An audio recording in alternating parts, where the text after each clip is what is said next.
Welcome to the Total Wireless Store, where total confidence awaits. I need an out-of-this-world phone at a down-to-earth price. Don't worry, you got this with Total Wireless. Right now, get $100 off Samsung's most popular smartphones, like the Galaxy S9, when you move to the nation's best 4G LTE network. That's a galaxy within reach. Houston, we have savings. Discover the Total Wireless stores and get total confidence. The latest phones, the best network, all at great prices. Now open in Miami. New service line activation required on several mobile with Total Wireless. Refer to the latest terms and conditions of service at totalwireless.com.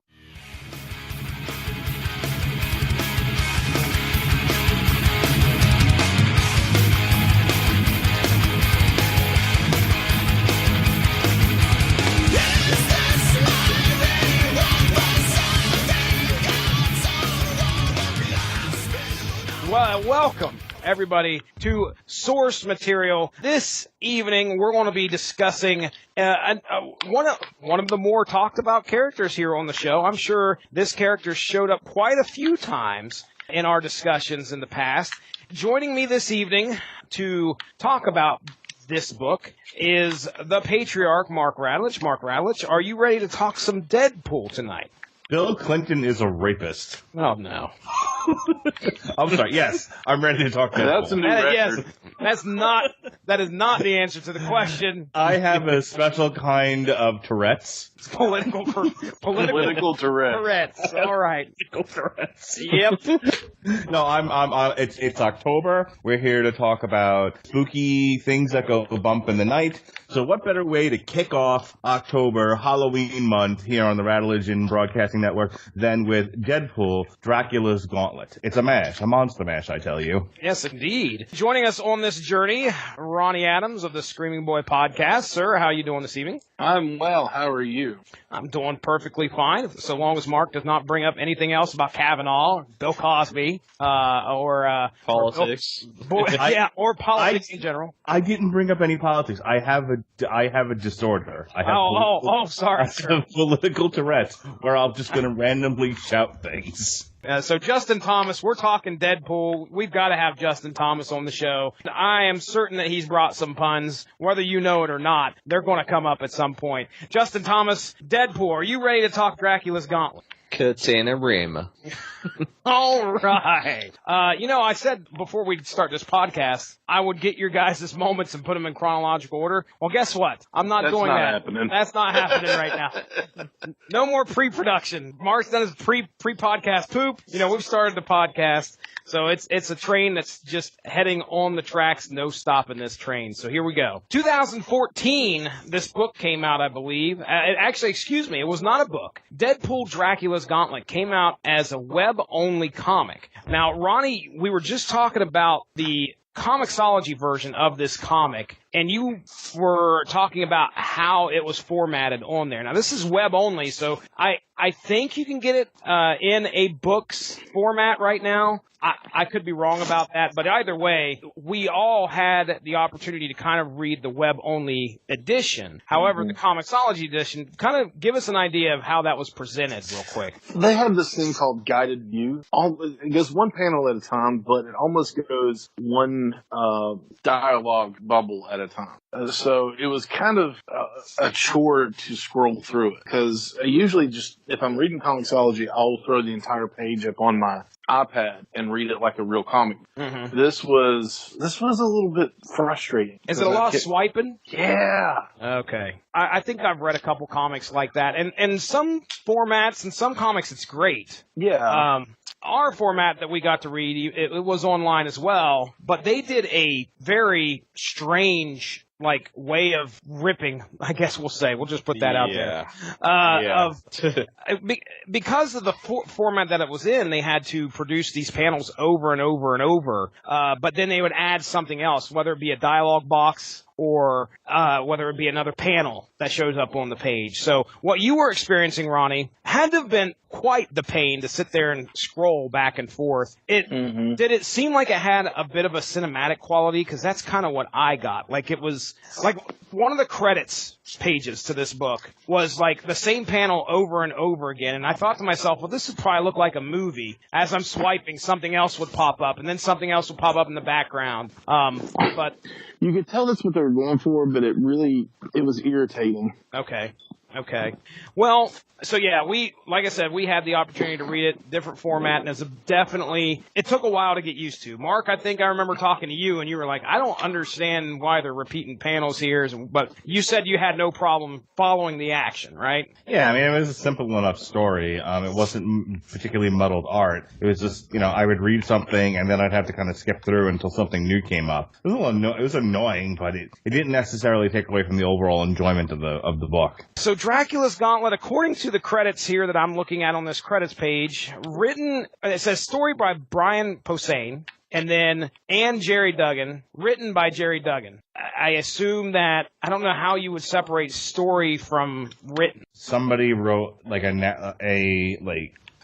didn't write it in script form, sort of wrote out a narrative of what was going to happen, and then somebody actually broke it down into a script. Somebody wrote it like it was more like it was a novel, like, and this happens, and then this happens, and this happens, and then somebody took that and reframed it as a script so that it could be converted to a comic. Okay. All right. And our art, well, it says storyboards and art by Riley Brown. And I'll tell you right now, I've never heard of Riley Brown, but the art was, I think, very serviceable for an online comic for sure. You got to think that this guy, he has to really put into his mindset that he's going to be drawing a comic for the web. And he has to actually go into the idea of some of the options that are there, like the whole swiping and something new popping up. He has to think about all that stuff in advance, create it kind of like a hybrid of a comic and a visual piece that goes on your phone, another visual medium. So it's very interesting to see what he did here. I think the art's just fine the way it is. There's a couple spots where it looked like it was kind of either rushed or rough. This thing, I guess, what we were looking at is broken up into 13 parts. It's definitely, I was going to say, it's definitely low on the gore factor, though. You say low? Compared to Deadpool versus Carnage, yes. Okay, I'll give you that, because there's quite a few... There's quite a few instances of blood and, the sword play and people getting cut and some people getting cut in half, but there definitely isn't intestines hanging out. There definitely isn't I'll give you that for sure. There's less of that. So let's go ahead. We'll get into the synopsis real quick and then we'll talk about our moments. I'll just go around the table. Dracula, the Dracula, which Justin Thomas, taking a look at the Dracula that's here in Marvel Comics, does that look like your typical Dracula, or is there somebody you could compare him to? Yeah, I'd say it's more like the Bram Stoker that you see in the movie, like how he is in the armor and stuff. Okay. In the beginning, like the old look of the Dracula, like the ancient times, before he goes like modern age. All right, well, Dracula, he wants to unite the monster underworld under his rule. And in order to do so, he must acquire the hand of a lady by the name of Queen Shikla, a royal monster succubus. This is no easy task, and Dracula hires the Merc with a mouth, Deadpool, to go find her coffin and bring her to him.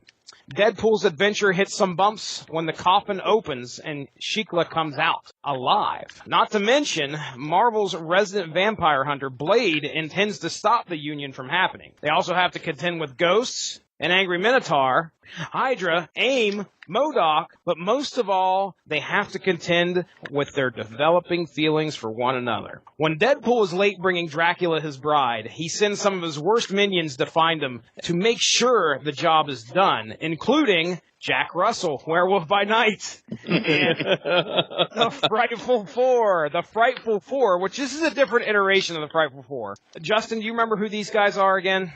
It was Frankenstein's monster, the living mummy. It was a brood, but I can't remember his name. It began with his X or something, and then it was or something like that. Yeah. And then it was Marcus.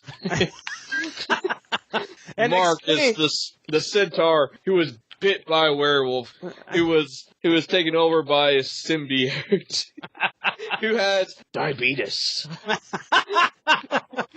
Oh man, and that was like the greatest. That's the scariest part. Oh man, just going down through. I think if I remember correctly, as you're like going down through on the comic, it'd have like little intros for any time a character would show up. It'd have like a little panel, and it would give like a rundown of who the person is, and a goofy little paragraph explaining what they meant to the Marvel universe, things like that. I think the Centaur one went like 3 panels. Like you would swipe it, and then it'd show up another thing, and then it'd swipe it, and there'd be another thing. So there you go. That's the Frightful Four. Also, the Thunderbolts made an appearance as well. Exactly. See, Justin Thomas could have wrote this because my next sentence is, but with a call to the Thunderbolts and a reappearance of Blade, Deadpool is able to join Shikla and to finally be able to face Dracula and put an end to his evil deeds once and for all. So there you go. Nutshell synopsis. And I did not go beat for beat. There was a lot to be had in here. So we'll start. Ronnie Adams, I mean, did you have a favorite moment or two out of this book? The Minotaur. I mean, there was a lot of I enjoyed, but the Vespa chase. Oh, yes. Incredible. Yes. It was so funny. That and Blade showing up was really awesome. Blade and Werewolf by Night, because those, I don't see anything with Werewolf by Night. As the book quotes, he's a werewolf, but every night instead of just a full moon. Yeah. Yeah. I'm surprised you didn't like all that Indiana Jones stuff they had going on there.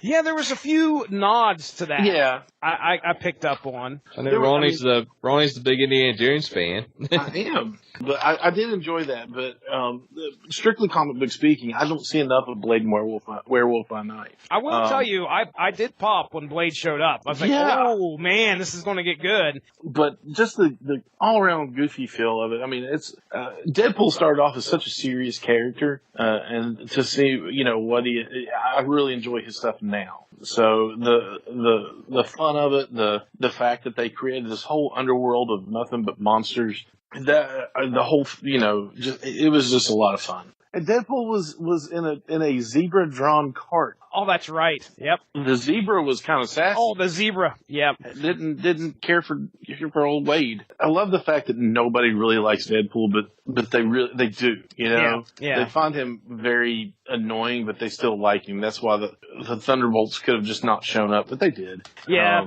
The banter between him and Red Deadpool, Hulk and And the banter between him and Blade, too. Blade was like, you are crazy. And as the situation gets crazier, you don't stop.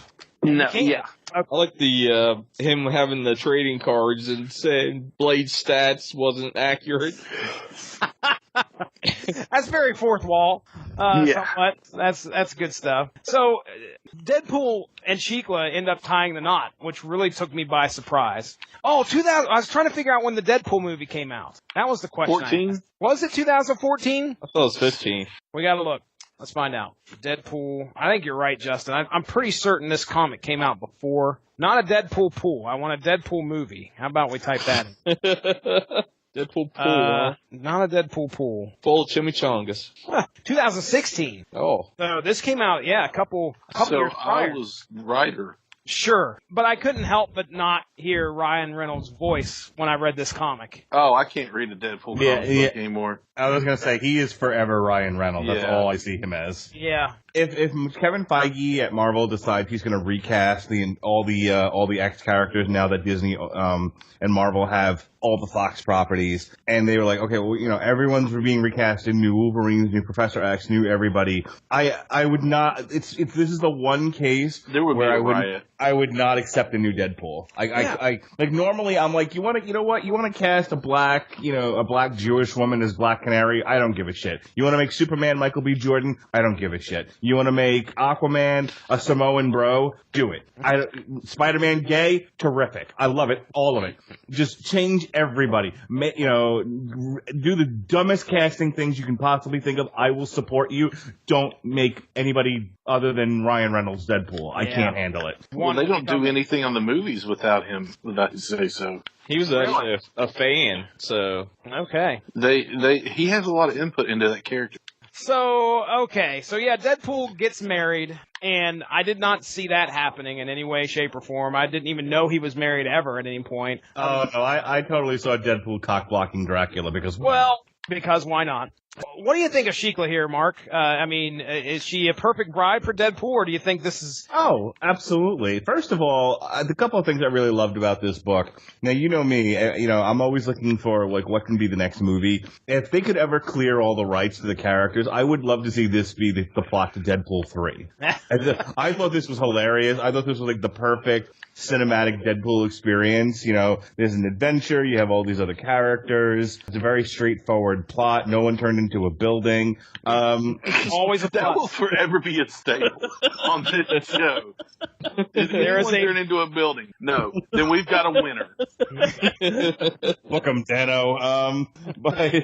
And I do love the fact that it's the classic. It's a story as old as time, right? You have this rich guy who sends this ne'er-do-well off to go bring his bride, and of course the ne'er-do-well and the bride fall in love with each other over the course of the journey. And it turns out that the rich guy is a bag of dicks, right? So it's just, in this case, the bag of dicks is Dracula, and the ne'er-do-well is Deadpool, and, if you're gonna do it well. Right.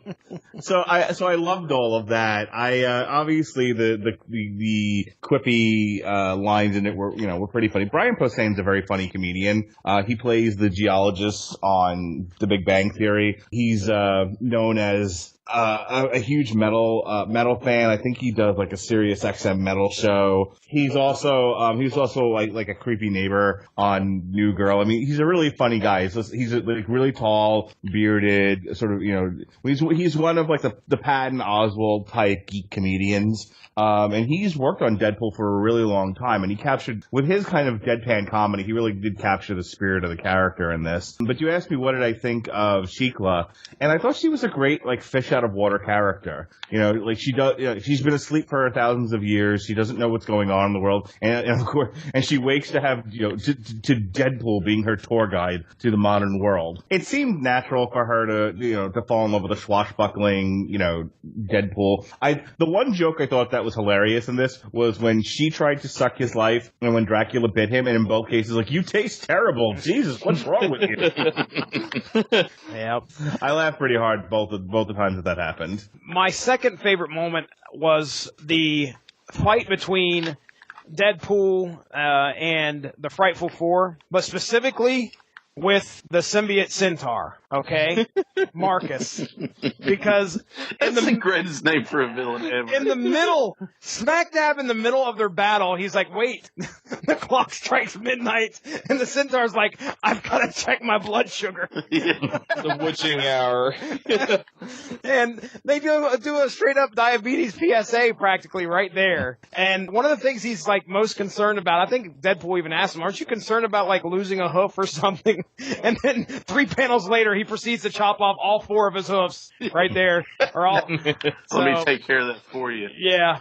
I thought the other frightful funny thing was when they have to get Medusa a new body, and they put it on Frankenstein's. Her body. Her head on Frankenstein's body, yeah. And Frankenstein's just kind of sitting there like... Did anybody else feel bad for him? I did. Yeah. Give me my body back. And the mummy running around after he gets caught on fire, and he's like, I've always made fun of Frankenstein for saying fire is bad. And he's like... And when Frankenstein first appears, I mean, he does the same thing as the DC Frankenstein. Herm. That's the same line. Now, Justin, I kind of want to leave the last moment up to you. So, death by pantsing. Death by pantsing. Yeah, that was pretty funny. I remember reading that, and I'm like, oh, that's up there. Because he pulls that vampire... First off, all the vampires in Sesame Street costumes, a little creepy. So yeah. Some were even Teletubbies and Ninja Turtles, if you look close. Jeez. And then the only way to get them out, because they're attacking Deadpool in the middle of the day, and the only way to kind of basically get the upper hand is by getting them out of the costume. He got the upper hand on Dracula too, didn't he? Oh, he did. Did he ever?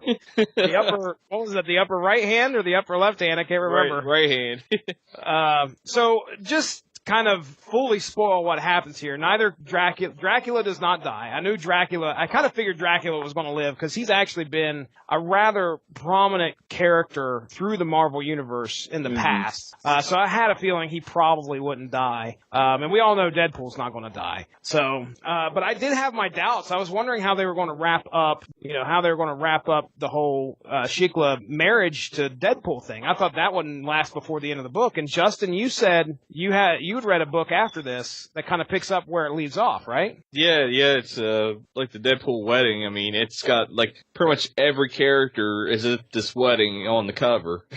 Oh wow! I mean, we're talking. I mean, even like Devil Dinosaur. I remember seeing him in the crowd and stuff. I mean, it goes from like front and back, just showing everybody, like almost the whole entire Marvel universe is there. Does Deadpool and Shikla remain married? I mean, are they married to this day, or? Yeah, they remained married as of that issue. But it was going back and it was talking about Deadpool's like previous marriages, or not marriages, but relationships. That's one thing I remember him talking about in the book. And it shows that his favorite taco stand that he always goes to, he always talks about how Rosa does the best tacos, you know, how she understands him more than anybody. Well, it turns out Rosa is actually Vanessa, just constantly keeping an eye on him. She still has feelings for him. Okay. So is she like in disguise or something? Yeah, she's a shapeshifter. She's a mutant Vanessa copycat. Oh, I didn't know she had powers. I thought it'd be much more funny if she were wearing like a mustache and a top hat. But yeah, that was. While I agree with you, that unfortunately is not it. Yeah, that's definitely Deadpool book all over. Like he's like, oh, I didn't know it was you. All right, well, any other moments there, Justin? I caught a Punisher joke in there. What? She's like, I felt like Shikla was in danger, but not like not like Punisher wife's danger. Yeah, Punisher's wife at a picnic danger. Yeah. I had no idea that he was Poor part of the Frank. Thunderbolts. No clue that he was part of the Thunderbolts. Really? Punisher? Yeah, I did not know that. Yeah, he changed his skull to red for a while. Yeah, I actually read the first couple of issues of that iteration of the Thunderbolts. It's something I'd like to do on source material at some point. All right, so let's go ahead and we'll get into closing thoughts about the book. I mean, it was a fun book. It was a lot of fun. Your basic a lot of jokes that you're going to find in a Deadpool book. But I really like the story. I like the fact that it's a story you find just about everywhere. I mean, guy meets girl, falls in love, but you know they end up getting married in this, which is pretty much any chick flick ever. It was a lot of fun to read, and I would recommend it to anybody looking for an introduction into modern Deadpool. Okay, Mark Radulich? I thought it had a very cinematic quality to it. I thought it was very funny. It was a very light read, despite the problems with the panels and everything. I really, really enjoyed it, too. I would love to see this in some sort of live action or even animated forum. My final thoughts are that it definitely felt like a Deadpool book. I mean, there wasn't really too much fourth wall breaking, and that didn't happen a whole lot, but it was funny. I mean, I was really having a good time reading it and laughing at some of the stuff that was happening, especially the dialogue, whatever it was, where they were, most of the dialogue that was being done, or even the way that the story was structured was sometimes very humorous, very entertaining, and just a good read overall. Justin Thomas, this is your boy Deadpool, man. When you look at all the Deadpool books that you've read over time, where would you place this one? I would definitely place it up there. I mean, if it was actually redone so it wasn't as quirky. But I mean, as far as the story goes, it was spot on. I mean, I really liked everything about the whole book in general. I mean, I'm a big monster fan, so... Oh, yeah. Yeah, that probably tied right in. Yeah, I mean, I really liked the use of Dracula, Living Mummy, Werewolf by Night. Those are characters I just always have liked for Marvel. I just liked how Marvel always had the rights to all the classic monsters, and it's like you just barely see them, and it's just great to see them being used the right way. Mm-hmm. Yeah. And then the introduction of Shikla, I mean... That just put the icing on the cake, someone that's actually immortal, just like Deadpool. Yeah, it almost felt like, well, these two are kind of made for each other. And they wrote a good story. It didn't feel like, it didn't feel forced to me. It wasn't like, oh man, they're going to force this person in here and they're definitely going to fall in love. Even though I knew kind of about the third or fourth issue, that was probably how this was going to go down. I want Wade Wilson to be happy in some way. Like I said, the gore was different. I mean, it still worked out good. I mean, even though it wasn't like super gory. He didn't have the thing where he had the other voice going on. I noticed that. That was different. So. Yeah. Hey, Hydra Bob showed up. We forgot about Hydra Bob. Yeah, and his MODOK. Oh my God, the MODOK thing was so funny to me. Just the entire sequence, beginning with MODOK showing up, and then they're all like falling out of the plane, and then he's just like, but my chair floats, and Deadpool's like, that's right, and he like dumps him out of the chair. And then they're picking him up later with a forklift around his ears. Hey, this chair has a toilet. Yeah, I think I laughed the most during the whole MODOK sequence. Yeah, there's. They got rid of the secondary voice when he was rid of Madcap. For a while, Madcap was trapped in his mind. He had Madcap's consciousness, and he was sharing Deadpool's body, and the whole time Deadpool thought it was his other personality, but it was really Madcap. The character. I remember you talking about that. Yeah. I wonder how many Deadpool books I've covered on here. I know we did Deadpool versus Carnage. We also did Deadpool versus Cable, didn't we? Cable versus Deadpool or X-Force. X-Force, yeah. Yep. That technically didn't happen. Oh, I forgot all about that. Erased from existence. Yes. And then we talked this one. And I'm trying to think, I'm sure we've done other Deadpool books as well. Well, I did Deadpool Illustrated. That was like like episode 4, if I remember right. So, you actually got to buy that book. Later this year, we'll be doing Deadpool Kills the Marvel Universe. Which is a really dark book, but it's really good. Yeah. Volume 1 and Volume 2. He does it again. Yeah, and I think if I remember right, that is the precursor to Illustrated. Mm-hmm. Yeah. Isn't it? Yeah, because it gets so meta. I mean, meta. So, all right, well, let's wind things down here. This is our first show in October, Mark Radulich. I mean, we're getting the spookies on, buddy. This is so what else do we have coming up on the Radulich in Broadcasting Network for October? As far as source material goes, again, we're celebrating all things kooky and spooky.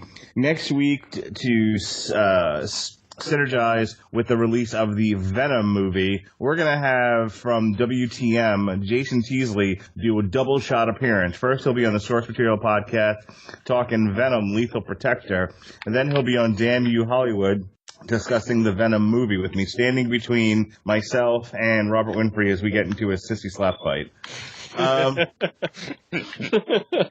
That happens quite a bit. That's kind of the whole show.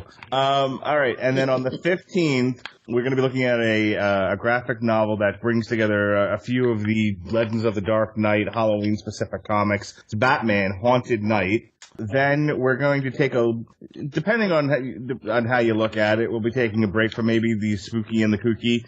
It just so happens that Daredevil Season 3 drops on Netflix on October 19th. So we're going to be looking at Daredevil Born Again on October 22nd. And then finally, it's Halloween week. It's here. It's finally here. We're going to take a look at the comic book Halloween Night Dance, and I'm going to try not to shit my pants. Justin Thomas. That's every week. Justin Thomas. No, I mean shit my pants out of fear. See? Oh, sorry. Shit my pants. Now, Justin, pants. were you the one that recommended that we do a commentary for Space Invaders? Was that you? Yeah. Okay, well that's November 1st. Sweet. Now, Justin Thomas, do you want in on Halloween Night Dance? I think I threw that to you already. Is that something you'd be interested in? Heck yeah. Okay, because I know Justin has... How many years have you dressed up as Michael Myers? I think last was the first year I didn't dress up as him. Wow. So, let's see, 2010, I believe, is when I got that outfit. You didn't walk around with us I did walk around, but I didn't wear the outfit. Oh, okay. All right. It would have been miserable in the rain. Because it was raining, man. Yeah, Justin went with me and my sister and the kids around our neighborhood, and it was just raining, and what was it, like 56 degrees? It was just miserable. But anyway, yeah, so I know Justin's a Halloween fan. You know what, Justin? Maybe we'll have to do a commentary similar to Friday the 13th, and I might actually have to watch Halloween, the first one, with you. No, you gotta, no. If you're gonna do a commentary, do it over Halloween H2O. The first Halloween. Not a bad movie. The first Halloween I've seen so many times, I could probably tell you what they're going to say exactly. Yeah, see, all right, which is the one with LL Cool J? Because I remember that one being the absolute shits. That was H2O, I think. So here's what else we've got going on in the month of October. Tomorrow night, Jesse Starcher will join me on a TV party tonight for Ozark Season 2. Doesn't really have anything to do with horror or Halloween. It just fit on the schedule there. And then, speaking of spooky and kooky, Screaming Boy, The Rise and Fall of Bill Cosby. Check that out. Oh, no.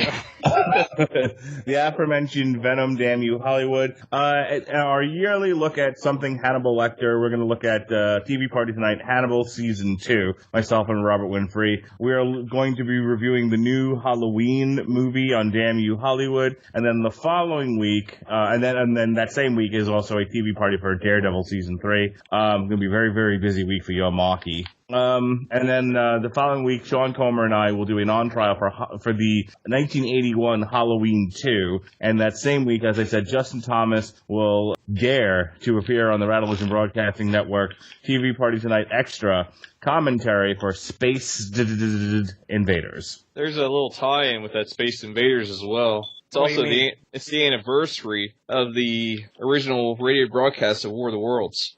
Oh, very interesting. And see, it was actually played on Space Invaders, so it kind of ties in together there. Very interesting. That's right, so we're doing it. Finally, it's covers month all month long because covers and music is kind of like wearing a costume. Get it? Halloween, costumes, covers. All right, then. We're going to be looking at Power Glove, Continue, Mystic Prophecy, Monuments Uncovered, Devil Driver, Outlaws Till the End, and Burn the Priest, Legion XX, and finally, from Italy, the boys just want to have fun. It's Trick or Treat, reanimated. Yeehaw! All right. The Power Glove, it's so bad. It is so bad. Ronnie Adams. I have a show, and it's called the Scream Boy Podcast, where we talk about pop culture, geek culture, anything, like that.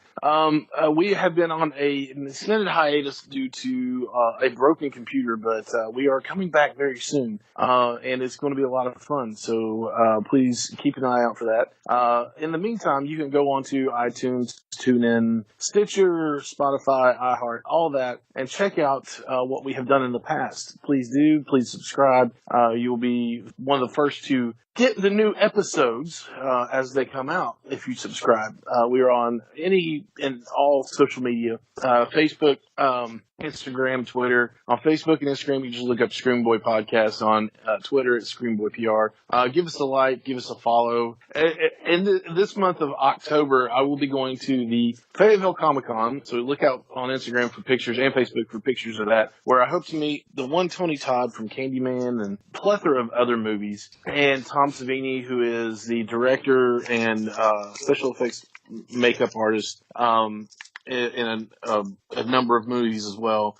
Actor, he played Sex Machine and From Dusk Till Dawn. He directed the remake with Mr. Todd of Night of the Living Dead. Keep an eye out for that. It's going to be a lot of fun to go to. We also have a ton of network exclusives right here, where we've talked about the rise and fall of Toys R Us. We are going to talk about the rise and fall of Bill Cosby as well, because no matter what he has done in the past, now hear me out before everybody goes, oh my God. His past comedy has been a lot to myself, to Mark, to Pat, a lot of people. I grew up listening to him. I had several of his albums, comedy albums, and I listened to, just about wore out Bill Cosby himself. But yeah, that's basically what we do, what I do, and along with putting up with a lot of crap. Justin Thomas, do you have anything to plug, sir? I'm tiring. I'm too old for this crap. Murtaugh? Yeah. Wow. Pretty much. I'm quite the gamer. You can catch me on Xbox Live, PlayStation Network, Steam even. Doesn't seem like anybody's on there right now, but yeah, I'm on Steam. Also, you can catch me on Facebook. Just look up my name. You can catch me on Twitter, Instagram. Is anything like that? You name it, I'm on it. Just look for Spectre13. That's SPEKTR 13. And pretty much, if you know, just look for that approving Deadpool pick. That brings this episode of Source Material to a close. Thank you all for joining us. Make sure to give that Rattlich in Broadcasting Facebook page a like to stay up on top of all the great podcasts we have to offer. We are at home on Spreaker, but you can also find us on iTunes, Stitcher, TuneIn Radio, and recently we have hit the air on Spotify. Find your favorite podcast platform and type in RADULICH to subscribe for some great content. If you enjoyed this show, please feel free to share and spread the word. And as always, we appreciate any feedback and look forward to entertaining you again soon.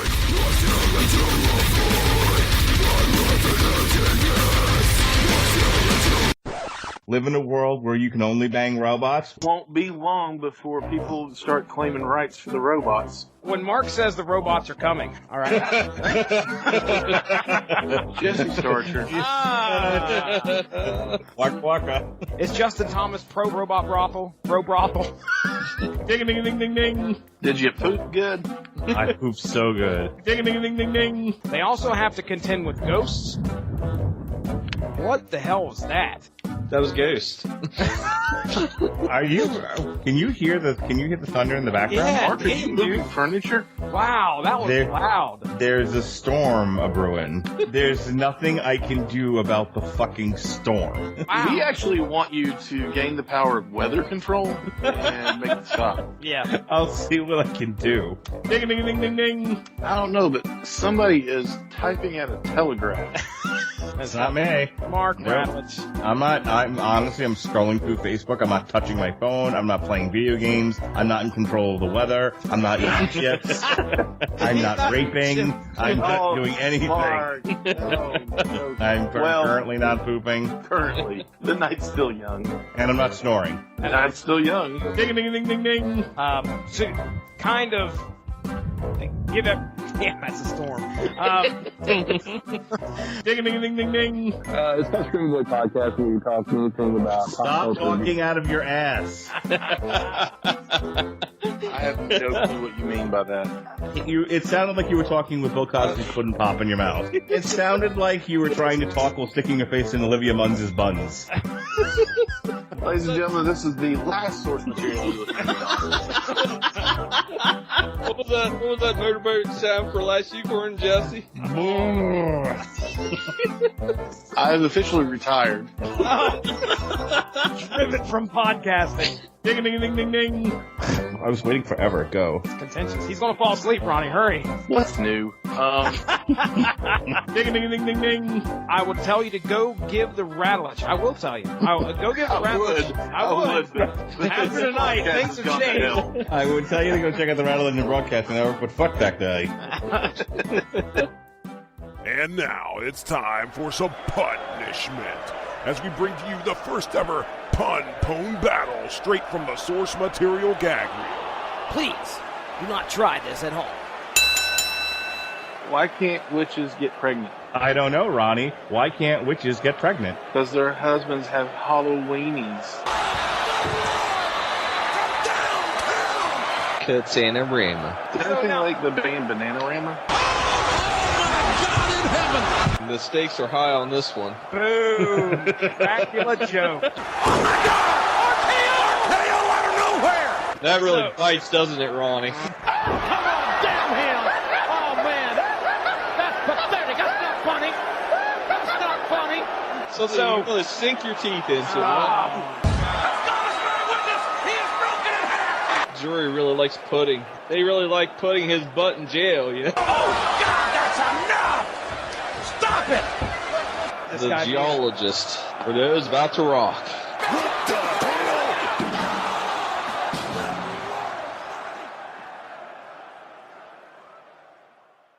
This is firefighter Raphael Poirier for Firehouse Subs, introducing the new Firehouse Pub Steak Sub with savory steak, crispy fried onions, and our rich Belgian beer cheese sauce. On tap for a limited time. Order yours at FirehouseSubs.com today. Remember, a portion of every sub you buy helps provide life-saving equipment for first responders. Firehouse Subs. Enjoy more subs, save more lives. Limited time only, plus tax. Participating locations. Firehouse Subs will donate a minimum of $1 million in 2018 to the Firehouse Subs Public Safety Foundation by donating 0.13% of every purchase.